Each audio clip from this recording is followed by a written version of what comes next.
जालन्यात 2 दिवसांपूर्वी खळबळ उडवून देणारी 3 कंटेनर मांसाची कारवाई आता पोलिसांच्या अंगाशी आली आहे। तपासणी अहवालानंतर हे मांस गोवंशाचे नसून म्हशीचे असल्याचं स्पष्ट झाल्यानं जप्त केलेले तिन्ही कंटेनर सोडून देण्याची नामुष्की पोलिसांवर ओढवली आहे।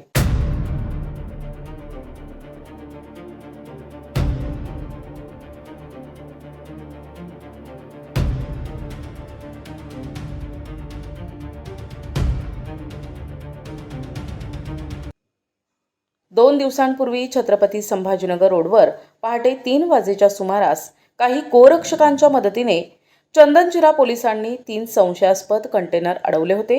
या कंटेनरमध्ये सुमारे 1.25 कोटी रुपये किमतीचे मांस सापडल्यानंतर पोलिसांनी ते जप्त करून पोलीस ठाण्यात लावले होते। मात्र हे मांस गोवंश नसून म्हशीचे असल्याचा दावा कंपनीचे अधिकारी आणि चालक वारंवार करत होते।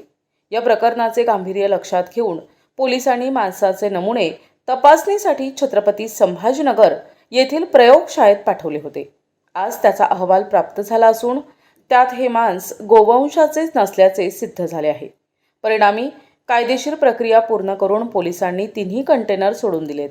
विशेष म्हणजे हे मांस पकडल्यानंतर त्याचे श्रेय घेण्यासाठी जालन्यातील 2 आजी-माजी आमदारांच्या पुत्रांनीही या मोहिमेत हिरिरीने सहभाग घेतला होता, ज्याची आता जिल्ह्यात मोठी चर्चा रंगली आहे।